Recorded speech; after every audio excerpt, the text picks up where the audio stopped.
সংশোধন মানে হলো সামান্য কিছু ছোটখাটো কারেকশন, তা দিয়ে সংবিধানের আমূল পরিবর্তন হবে না। আর সংস্কার মানে হলো সংবিধানের মৌলিক কাঠামো দফাভিত্তিক এই যে 6টা কমিশনের সব চেঞ্জ করতে হবে। এখন প্রত্যাশা ছিল রাষ্ট্র বিনির্মাণে এগুলো পরিবর্তন করে আমরা পাবো, আমরা কি সেই প্রত্যাশা পূরণ করতে পেরেছি? পারিনি।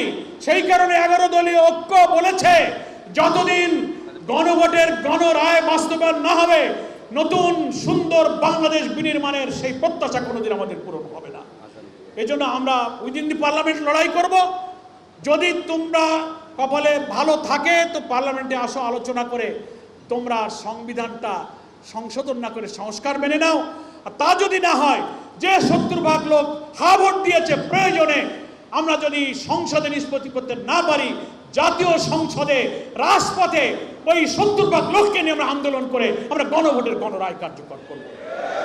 আজকে সর্বত্র দুর্নীতি বাসা বেঁধেছে, দলীয়করণ বাসা বেঁধেছে। কোন মির্জা ফখরুল সাহেব পার্টির মহাসচিব একটা সত্য কথা বলছে 2 দিন আগে, বলছে 5 মাসে রাষ্ট্রের কোনো পরিবর্তন হয়নি। হবে কেন?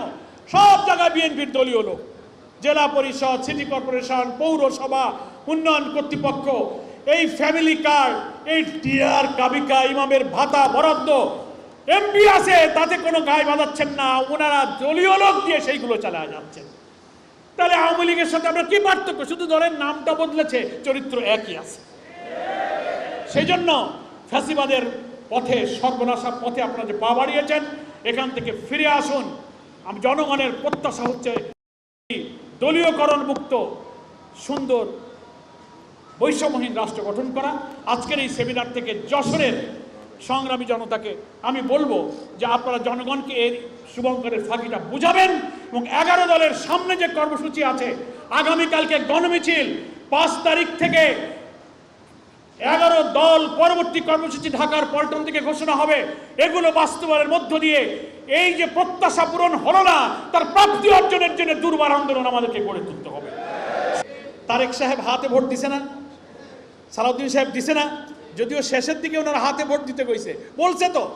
তাহলে আপনি হাতে ভোট দিলেন, আবার গণভোটের সেই প্রশ্ন আপনি মানবেন না। এই জন্য আমরা বলি রহস্যটা হচ্ছে ওনারা জুলাই সনদ মানবেন মানে ওই কয়টা বাদ দিয়ে মানবেন সেটা বলেন, কিন্তু একবারও বলেন না যে আমরা এই গণভোটের গণরায়কে মেনে নেব। কোনোদিন কি বলেছে বিএনপির কোনো নেতা বক্তায় বলেছে যে আমরা গণভোটের গণরায় মেনে নেব? কেন দেবেন না? আপনি তো ভোট দিয়েছেন। তাহলে কি আপনার দেওয়া হা ভোটকে আপনি ইগনোর করবেন? তাহলে আপনি পার্লামেন্টে বলেন যে না আমি মুখে বলেছিলাম কিন্তু আসলে আমি হাতে ভোট দেইনি, নাতে ভোট দিয়েছি। সংসদে বলেন, তাও তো বলেন না, মুখে এক আর মনে এক। তাহলে আপনারা কথাটা বুঝলেন? উনাদের জুলাই সনদ মানার অর্থ হলো ভিন্ন মতগুলো বাদ দিয়ে যেগুলো থাকবে, যা রাষ্ট্রের কোনো মৌলিক পরিবর্তন আনবে না, ওইটা ওনারা মানতে চান।